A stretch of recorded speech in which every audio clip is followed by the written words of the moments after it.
different. Complacent lies used to hide all the dreams you couldn't find.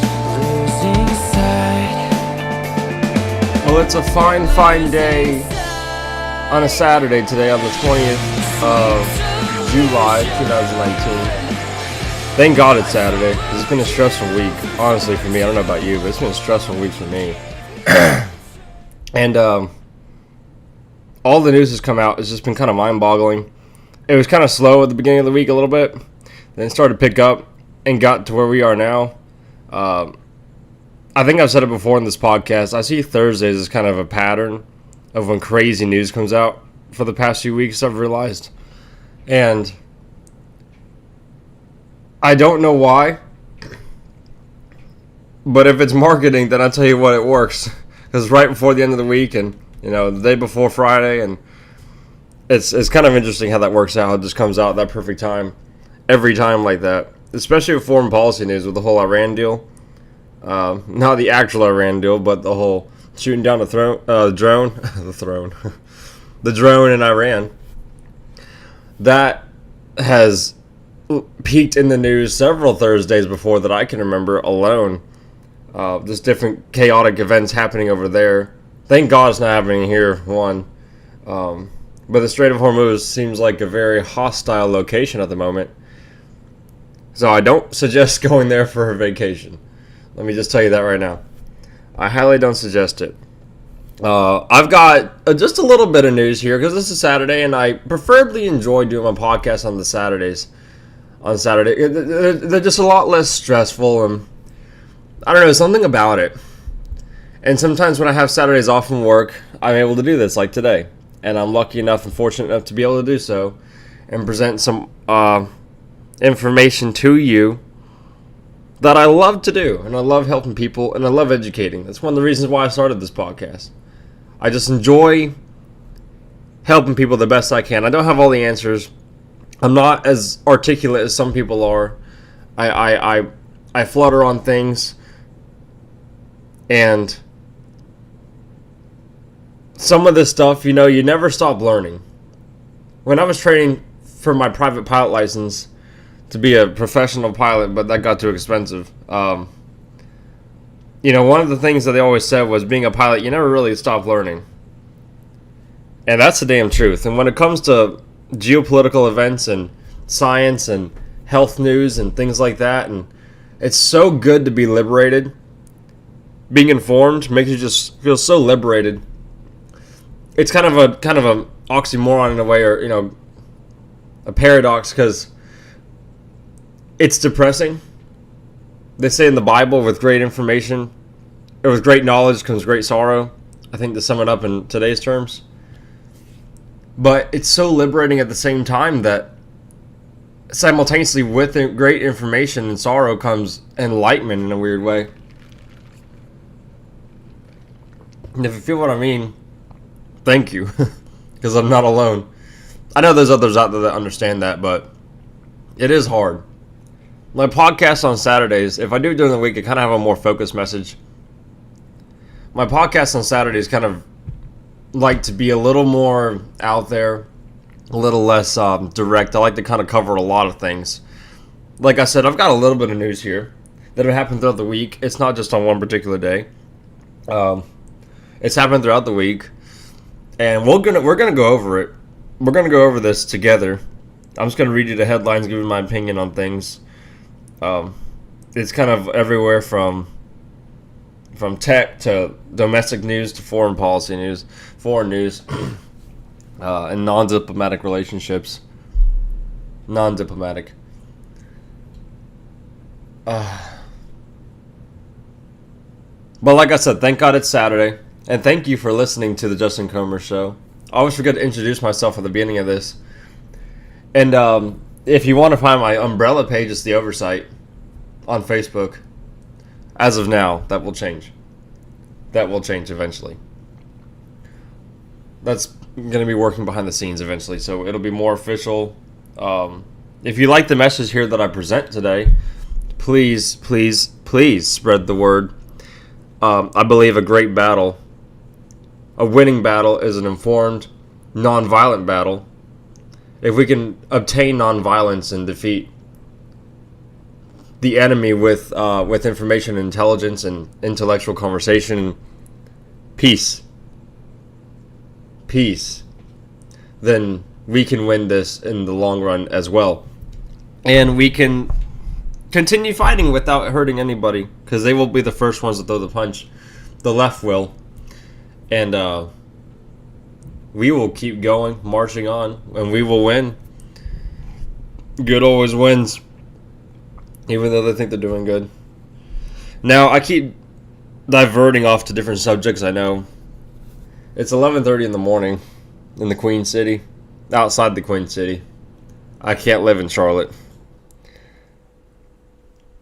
A cloudy morning. I kind of like the cloudy mornings, though.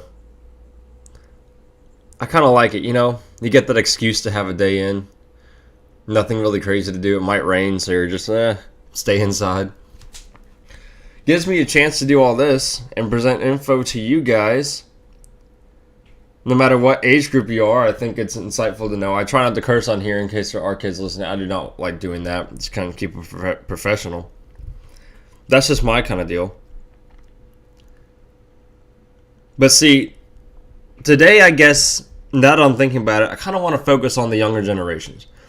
Because the younger generations, I'm part of the millennial crowd. Yeah, it sucks. And if you're part of the crowd too, you know it sucks when you're, kind of awake and understand what's going on. You're alive. You're here, you're with it, and you get it. But the generation after us now is the one I need to focus on the most. I want to get to you directly today, if you can listen to this. Because you're the one that's in the most trouble. Why do I say that? Well, because you're for the first time,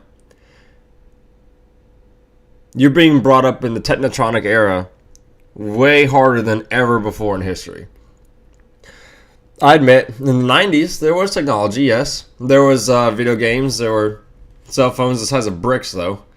These things didn't have the internet and couldn't even text or nothing. I mean, they were just basic blocks that could, deliver signals across the country, across the world. And you can communicate like a landline. Just like a landline. But now, it's 2019. And I believe the generation before is born, 2005 and after? Whatever, something like that. In the 2000s, 90s, it's something different. That's Generation Y. So Gen Z now is the one that needs to be focused on the most.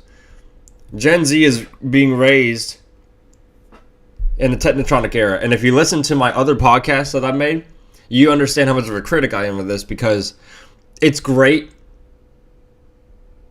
by design. It can be used for great things. But in the wrong hands, it is evil. And right now, it's in the wrong hands, people. It's not like Steve Jobs. I don't think he envisioned this, to be honest with you. Not everyone's out to get you. That's one thing you got to understand. But a lot of people are. So, and that's where I'm here to break down those questions for you, because I understand it fully. Who is and who isn't. But see, now, with technology, with such a major grasp on technology now, these kids are growing up. I've got a little sister, and she's growing up, Gen Z, and she's growing up with this technotronic era surrounding her at all times. All kids, all times, 24/7. And it's hard to leave the addiction. Parents, I believe, are even having to, I saw an article the other day, or parents are having to give therapy or whatever, something like that, get some kind of therapy for their kids because they're just so hooked on their phones. So hooked on it. That's real life to them. That's all life is. They don't, God, I mean, you see the commercials where, the car commercials or whatever, where that lady's taking her kids to the zoo and they're just glued to their iPads and there's like bears and everything all around them. She's like, look, kids, nature. And they're just glued to their phones, man. That really gets on my nerves hard. And you know why? It's such an in-your-face thing, because you see it every day. And it hurts me to look at innocents like that be just so drained. The life is just sucked right out of them. I feel like not enough people see that as clearly as I do. They probably understand that, yeah, phones are bad, for kids and everything. And, even some adults are just hooked onto it. You see people just shove their face into their screens. It's kind of just disgusting. That's why people wonder, why do you have like a crappy little Android phone? I'm like, I don't want to get hooked to my phone. I'm not going to be part of that wave. You know what I mean? Like, oh, you need to get an iPhone. Sorry, I'm doing it on purpose. I know what I'm doing. And I'm not saying if you have an iPhone it's bad. I'm not saying that at all. Hear me out. I'm saying I won't get one because I know they're addicting. They're designed for like 5-year-olds to use, which is why you see so many kids able to use them. They can't use Androids. You wonder? Young children to use. And I just don't want to be part of that. I just don't want to. Something rubs me wrong with this whole phone thing. I don't know. I just feel like there's too many Trojan horses. Not like in a Kingsman way, the movie, but just in some back door of it. And maybe it is a psychological aspect of it. Maybe it is. All the apps and the way it controls you. Like cigarettes. People talk about how cigarettes control your life, but I mean, man. I know phone addiction can't kill you, but if you're not looking at the road while you're walking, like in Hawaii, they put up signs, you're not looking in the road while you're walking, and cars coming, you're just glued to your phone. Hey, it's a good possibility of a solid strike hitting. Pretty scary. But the reason I go to the tech is because I have an article in front of me out of the Sun that just screams problems like this with technocracy and totalitarianism via the cell phone and via the apps and the back door that I'm talking about. It's not some frequency wave possession that makes you kill people to depopulate. It's stuff like this. And Instagram, Facebook, all this. Look, Instagram's looking at getting rid of the likes on their app. And they're starting it in Australia, it looks like. Instagram has removed the like count from posts as part of a trial which starts in Australia today. And this came out, I believe, yesterday. And it says a change means Instagram users down under which is Australia, won't be able to see how many likes other people's photos get. Because it's offensive and it feels more pressurized and people just can't handle it. They're raising a pussified generation, glued to their phone. We are in some serious trouble. Some serious trouble. We are in some chunk of great times. It's weird. It's weird. It's amazing times to be alive, but it is still just bizarre. Sorry, my chair is squeaking. I need a new chair. Maybe I need a Patreon account just to get a new chair. But we are really in some bizarre times now. Just because of things like this. And if you're outside of it, you can really understand what's happening. You can really see it with a clear third eye view. And it's pretty terrifying. And it's not just my opinion. These people actually admit that they're doing this to psychologically manipulate you. Facebook CEOs and higher, very, very, very high up people that have created Facebook basically admit that it's just it's a social engineering project. It's a way of propagandizing and manipulating the masses. It is what it is. And hell, Mark Zuckerberg calls people that use Facebook dumb effers.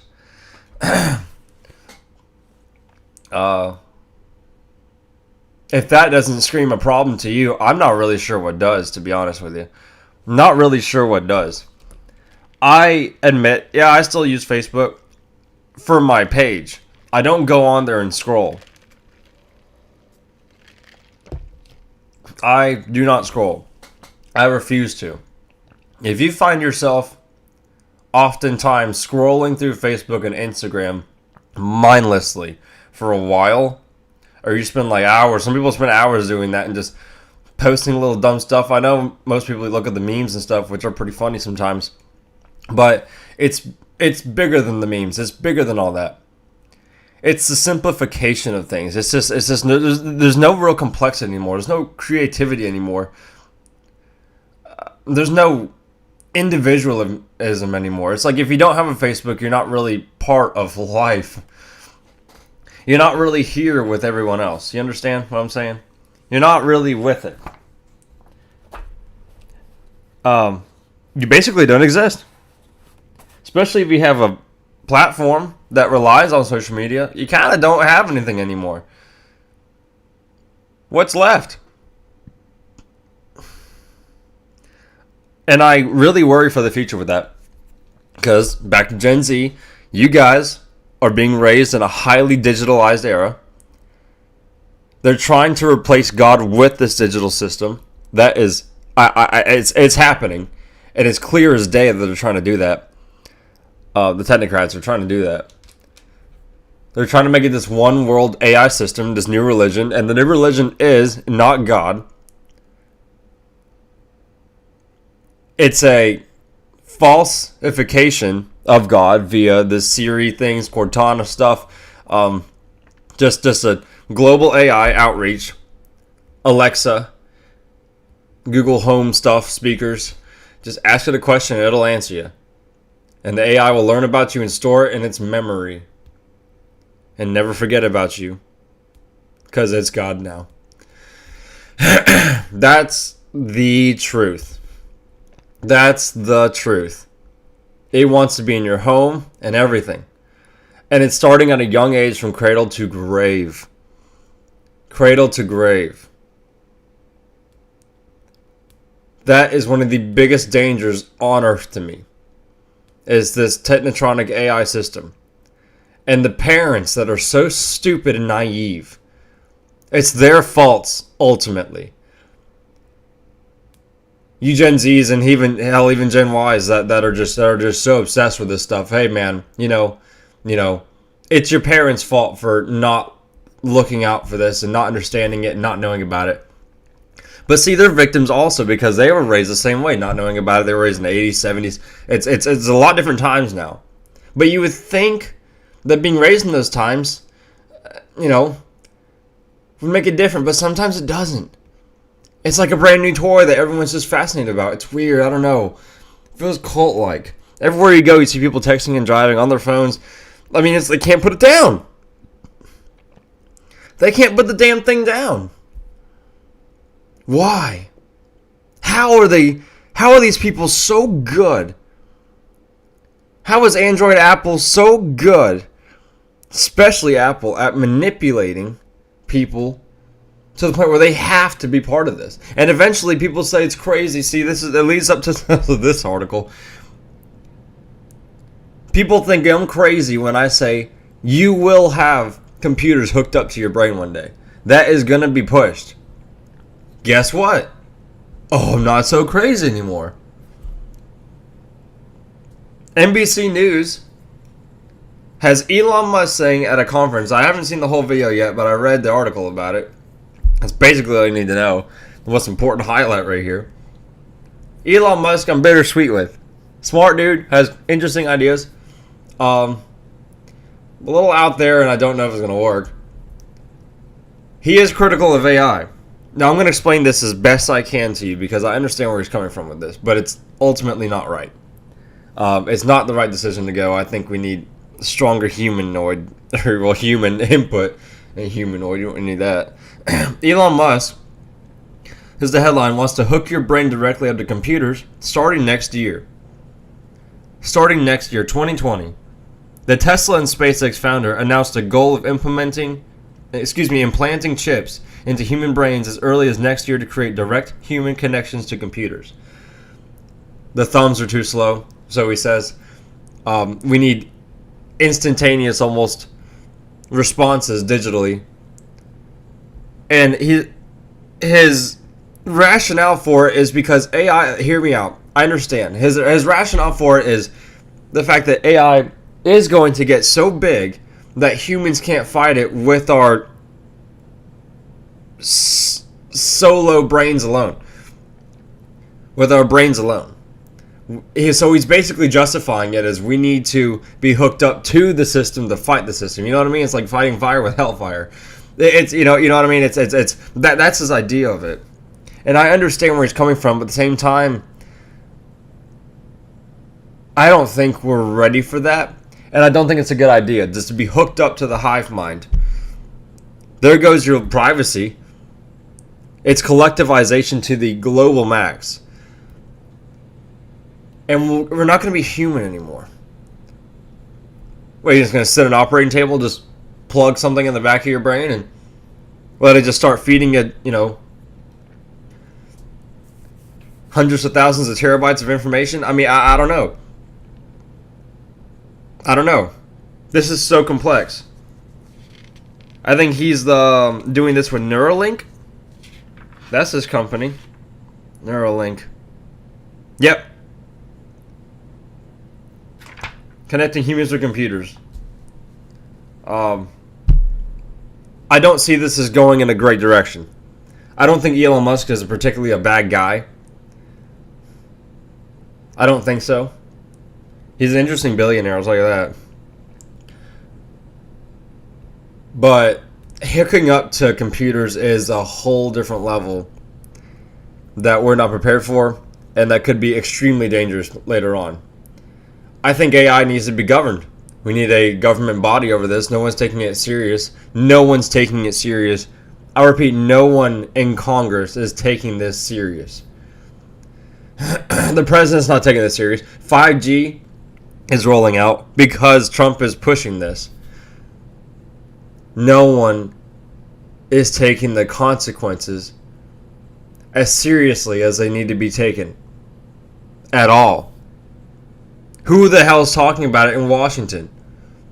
Silicon Valley is just moving right along. Who the hell is talking about this? We're all stuck on the censorship. Yeah, that's a big deal. Our First Amendment is under a straight attack. But hey, we're not going to have any amendments, anything at all, if this AI grows into something more powerful than we can ever fathom.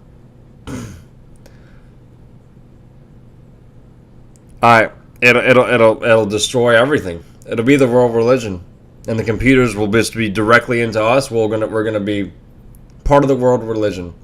No more God, because people are gonna be addicted to the computer. The web, the network to tell them everything, the hive to give them all the answers they need. Instead of looking up and finding in your heart. Being a strong person. Something better than and bigger than yourself. It just seems selfish to me.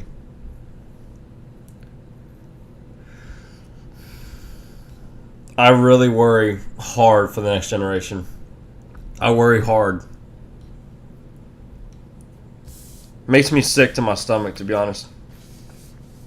Makes me sick what these people are doing.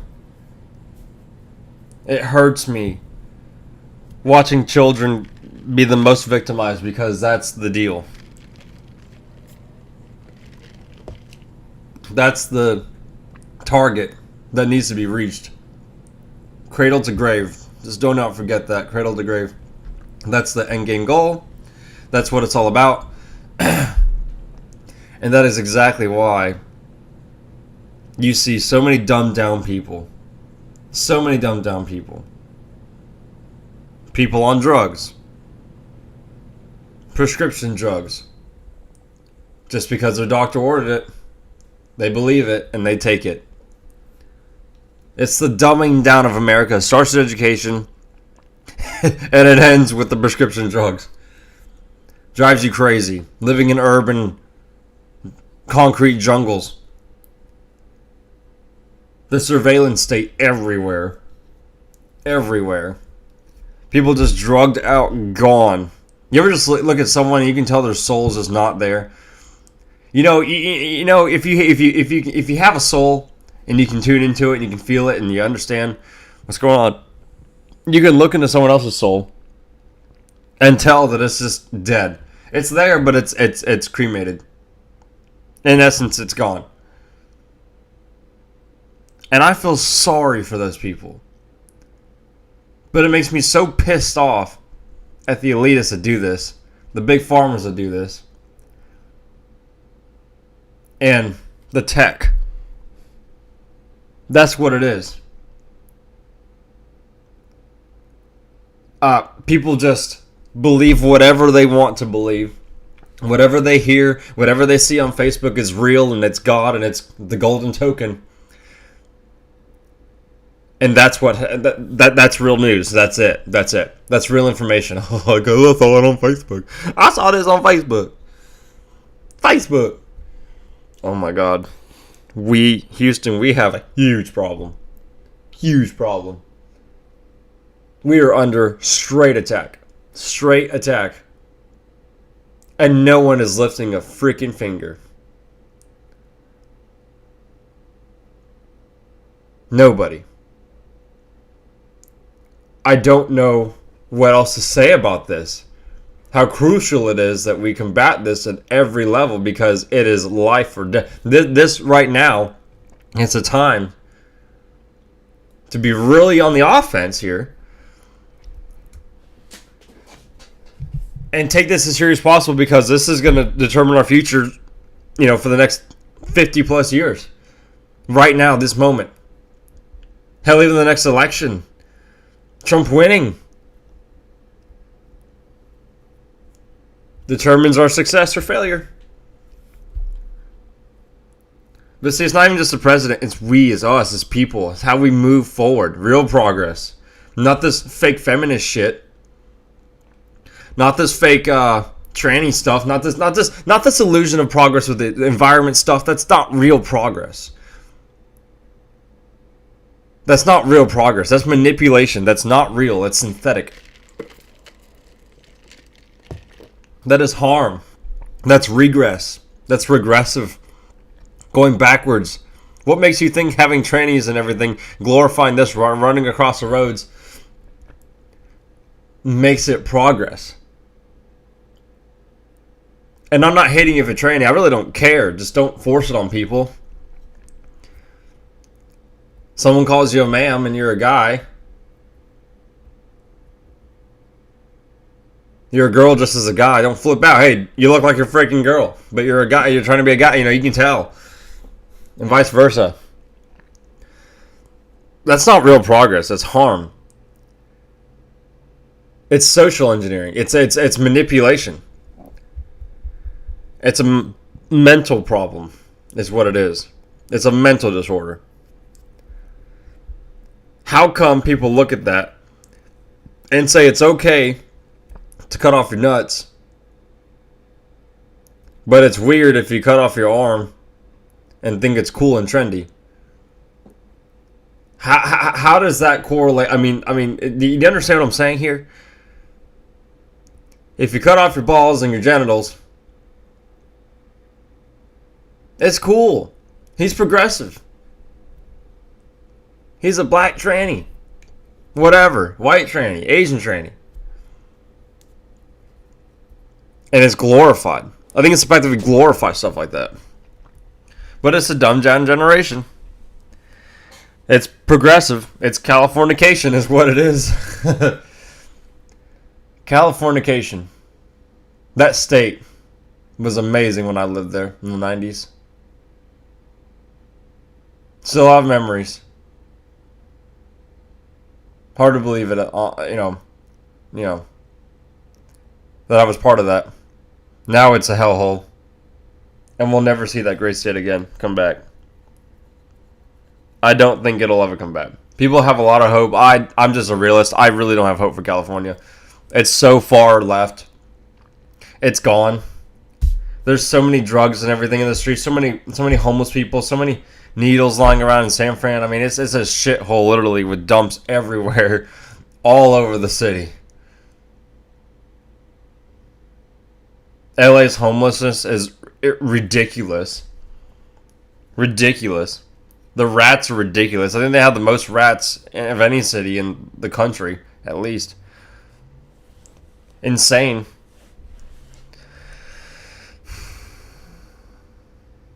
I wanted to move to something here That was kind of going in line with what I was saying.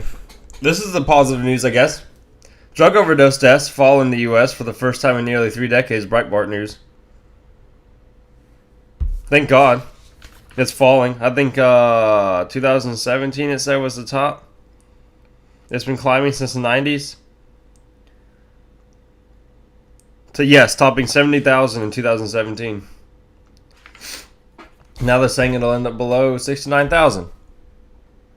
Which is great. Most women do these drug overdoses for suicides and stuff like that. That's mostly a women thing. Guys do it too if you can't find another method to the madness. But that's definitely a woman thing. But they're still being prescribed at unprecedented rates. And you're still looking at the soullessness of the U.S. You know that I think I've said this before in this podcast, so I'm going to repeat this, and this is very important. There's only 3 countries, really 2, that promote direct-to-consumer drugs. Advertising like that. On TVs, billboards, whatever.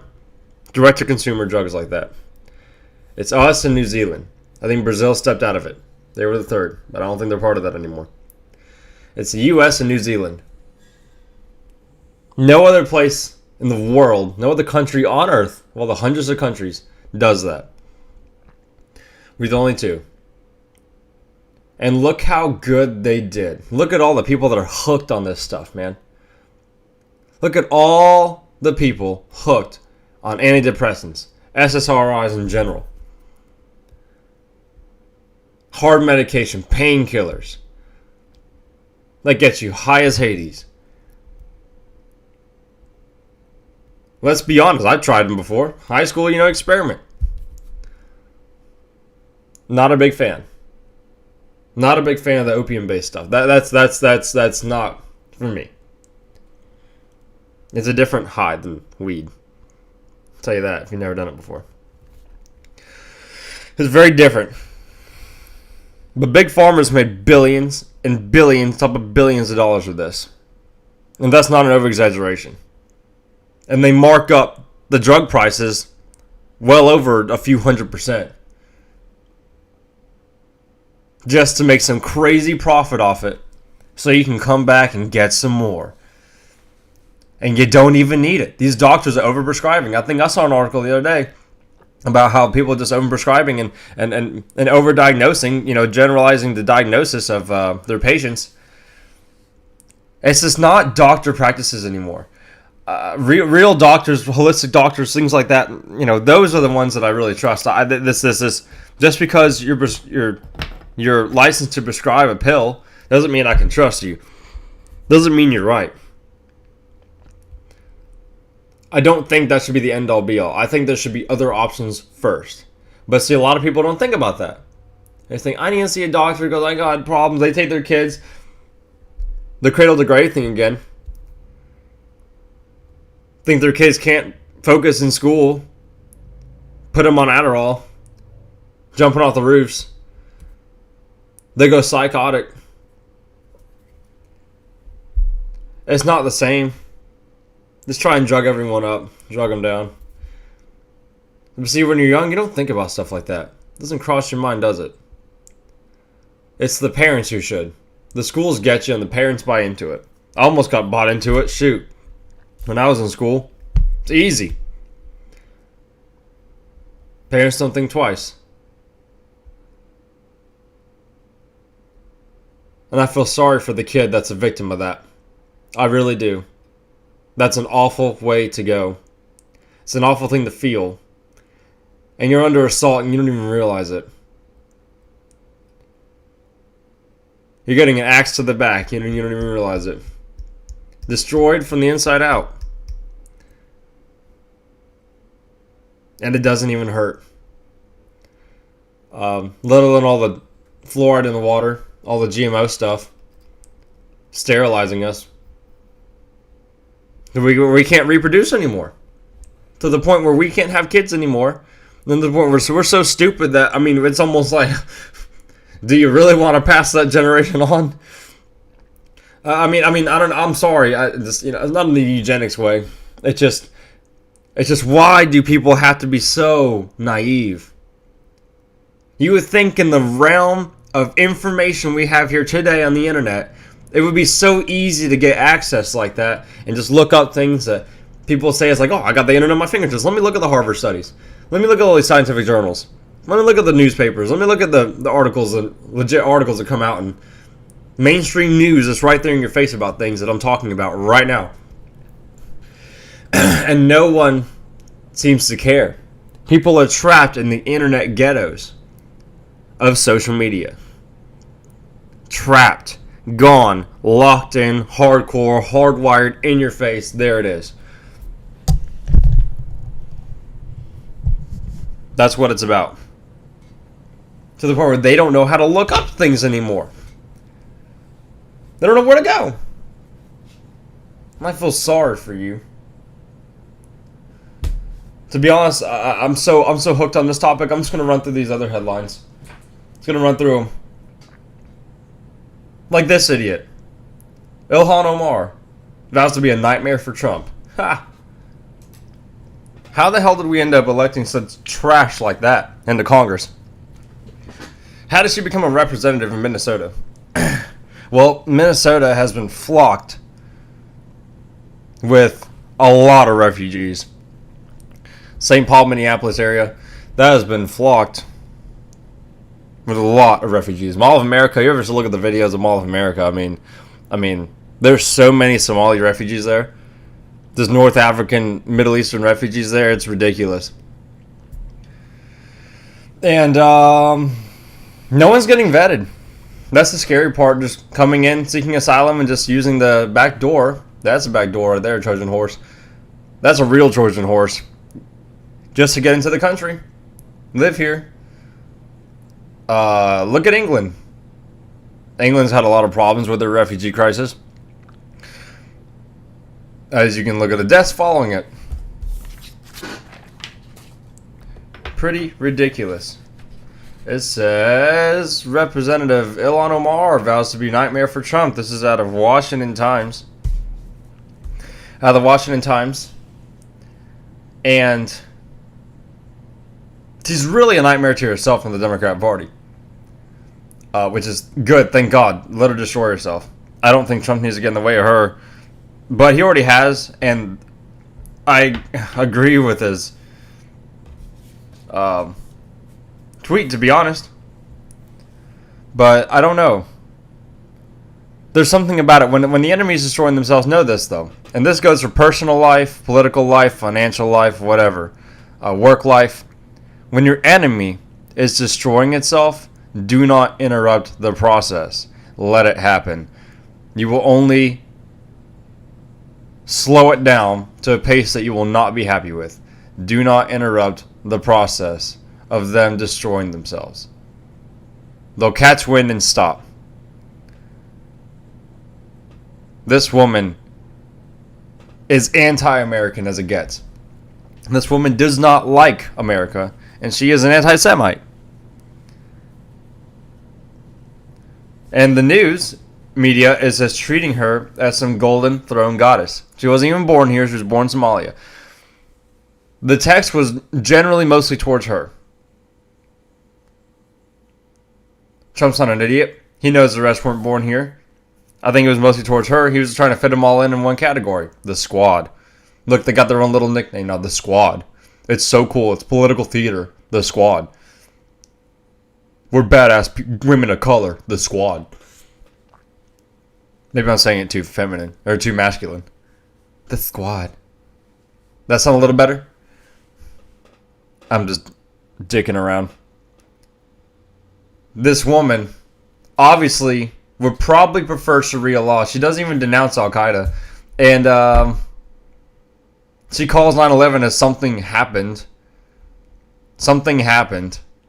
That's nice. Yeah. 3,000 people died happened. Under something that we did fund. We did create. We were a part of. 9/11 was an inside job. Just gonna let that sink. That really did happen. This woman is as evil as it gets when it comes to anti-Americanism and does not appreciate the values here. And if she hates it so much, she can go right back home to Somalia and unfortunately maybe end up in the line of fire. Because that's what it is. It's a hellhole. Somalia is a hellhole. That is a dump of a country with no running government, not even a working airport that I know of. At least not civilian-wise. That place is scum. That place is done. And I feel sorry for the innocent people that live there. But Somalia is a creation of itself, and I understand people that flee, but you know what? I remember seeing an article years ago, and it was on the news. No one talks about it anymore. How all the refugees coming in, unvetted. I think, less than 0.1% are Christians? They're all actually Islamicists. They're not Muslim Christians. They're just straight Muslims. They're not Christians, pretty much is what I'm trying to say. Replace the Christian values with Sharia values. Replace the Constitution with Sharia law. And the Quran, the Bible with the Quran. I don't know, it's going to get worse. It's going to get worse before it gets better. A nightmare for Trump. Ha. Little freshman congressman. Get off your high horse. Get off the stage. We're sick of your shit. We can see right through you. She came back to Minnesota and all those people were chanting welcome home or something like that. Oh, God. Oh, God. That's the brainwashed masses I'm telling you about. That's what I've been saying this whole time. That's the dumbing down of America. And look at that. It's manifested right here. And it's been manifesting for a while, but it's not the party of... Democrat Party is not the party of Bill Clinton like it used to be. This is an entirely different, Illuminized, communistic, socialistic, left-wing party that is generating a lot of hate on purpose. And there's just victims of it, like these stupid followers that do not know any better about what they're doing at all. Are the dumb followers of the president? Absolutely. I don't think there's enough criticism of some things he does, to be honest. Constructive criticism. Not just race-hating stuff. Race-baiting stuff. I'm talking about real constructive criticism that he could be doing good with. That's the scary part. The Middle East is a hellhole. I cannot imagine going there, honestly, right now. Israel's probably the only place I'd probably go to in the Middle East. Yep, that's a sign of my coffee being gone. That's okay, I've had enough. Israel's the only place I would go to the Middle East.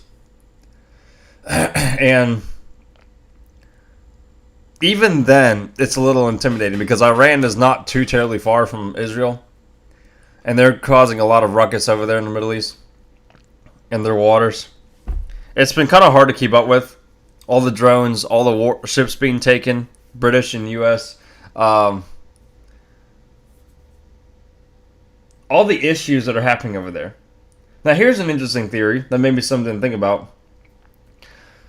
The drones. Drones are important today because they're unmanned, which brings a whole different level of initiating warfare. I think the president was smart not to do anything, not to retaliate after a drone was shot down. No one died, so no retaliation. If there were bodies, if you shoot down a drone, enemy fired, shoot down a drone, no one dies. I mean, what you just shot down a little robot, being flown from somewhere else. No one lost their life. But if that's a manned aircraft, that's a whole different story. That's initiation for war, probably. Like the Lusitania being struck with all the explosives that were underneath it. They don't think the torpedo that actually hit the ship caused it to sink and blow up.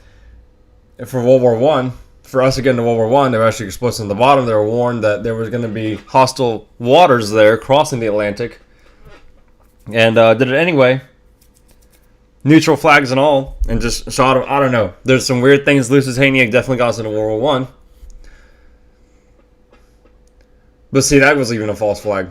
And I don't know. It's hard to believe which one's telling the truth, because now Iran's saying that there was not even a drone shot down of theirs. The U.S. maybe shot down their own. Who's being honest here? On Reuters, it says Iran's guards say they will release images to disprove U.S. claim the drone shot down. So either we made a mistake in the strait and shot down our own drone, or it was falsified. Iran's lying, which I wouldn't be too surprised. Either we're lying, they're lying, or we just made a mistake. And there's so many war hawks in the executive branch and the legislative that want war so bad with Iran, it eats them alive to not have it today. With Bolton, the CFR member, being one of them. So I can understand that happening. I can see both sides. It's very complex. We're going to see what happens, what ends up happening, if any more news articles pops up about it, because it kind of just gets buried in the news after a while. You know what I mean? A lot of news articles that should be important just get buried. Just buried. And people don't get to see what really happened. It is hard to investigate that because so much comes out that you kind of get distracted and follow and keep up to date. Especially what I do. It is very hard. But I feel like my obligation, my duty to you and to others is to be as informed as I possibly can. And I do that to the best degree that I'm able to. But just know that Iran's Revolutionary Guards are designated a terrorist threat now by the president. So that makes a whole different level of negotiating. You don't negotiate with terrorists. Let's just put it like that. You just don't do that. This has been a pretty insightful podcast, I think. I can't go too long. It's going to take forever to render. The biggest thing I want to take away today is just if you are a parent and if you are Gen Z, understand what I'm saying. I know it's hard first getting into it. I know it's a lot to look into, but it's real. And there's proof and there's articles. You can look it up. I can give you some keywords to look into. But it's honestly not too hard to find. Just type in 5G health issues for one on Google News and just go see what you find. Just go see what you find. Computer chips in the brain. Go see what you find. But I am Justin Comer on the Justin Comer Show. I hope you have a beautiful weekend. And I hope we can fight the New World Order together. And the technotronic era that's coming with it. The one world religion. And reverse the dumbing down of the masses. Because it almost is too late on a realistic level. But at the same time, there is a little bit of hope still left. And we can do this. We can do it all together. So please keep up the good fight on the right side of history. And I will see you all in the next one. Find me on the Overcast, the Oversight, the Oversight on Facebook, and Justin Comer Show on YouTube. Like, subscribe, and share. Comment, please, if you'd like. And I'll see you in the next one.